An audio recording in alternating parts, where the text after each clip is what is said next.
안녕하십니까.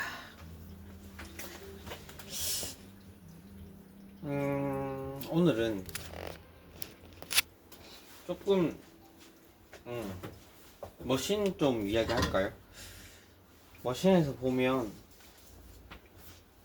버튼을 이제 뭐 물 빼주는 거라든지 했을 때 내리다 보면 이렇게 증기와 같이 이렇게 떨어지는 경우들이 있는데, 사실은 커피 내릴 때 이거를 물 빼주셔도 되고 사실 안 빼주셔도 뭐 맛이 무조건 물을 빼줬을 때 맛있다, 아니면 그렇지 않을 때가 맛있다 라고만 절대적으로 보기는 약간 사실 어려운 정도? 예를 들면 커피에서 가장 중요한 것들은 일괄성 있는 커피라고 생각을 합니다. 그러면 일괄성이란 건 뭐냐면은 매 샷과 샷 사이의 간격이, 그러니까 차이가 많이 없을 때가 제일 중요하고요. 그러면 내가 하는 루틴들이 일괄성 있는 루틴으로 해야지 커피가 일정한 맛의 그림이 그려진다 라는 뜻이겠죠. 잘 생각해보면 우리가 하는 동작 하나하나가 뭐 템핑을 강하게 하세요, 하지만 뭐 디스트리뷰터를 사용하세요, 뭐 이런 것들을 얘기했을 때 가장 그걸 많이 하는 이유는 일괄성 있는 커피를 추출하기 위해서라고 보시면 돼요.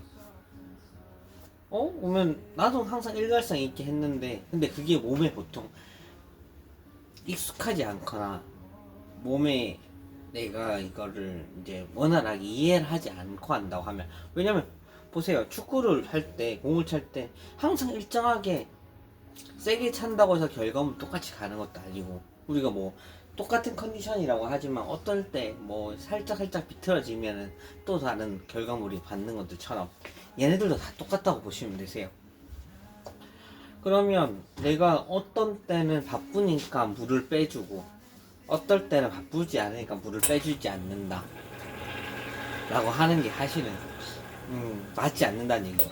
그래서 보통은 뭐 1, 2, 3, 4번, 5번 이렇게 있어. 프리버튼 빼고 뭐 1, 2, 3번, 지금 머신은 1, 2, 3번이 있는 거고, 보통 1, 2, 3, 4번 혹은 1, 2번 이렇게 있다고 하면, 첫 번째 머신 버튼 자체를 물 흘림용으로 쓰는 경우들이 훨씬 더 많습니다. 저는 세팅할 때 보통 그렇게 하는 편이고, 그게 저는 약 5초 정도, 6초 정도 빠지는 거고, 거기 그렇게 했을 때 오히려 좋은 결과값이 좀 많이 들어가는 정도였습니다. 이게 하나를 봤을 때 큰 게 아니에요. 사실 되게 조그만, 어이구, 되게 작은, 작은 변수라고 생각을 할 수 있지만, 이런 변수들이 하나씩 쌓이고 나면은 오히려 크게 커피 맛의 변화를 많이 줄 수 있는 게 아닌가. 저는 그렇게 공부를 했고, 그렇게 교육을 했고, 그렇게 앞으로 계속 커피를 해 나가는 중입니다. 파이팅 하시고 힘내시고, 바이바이.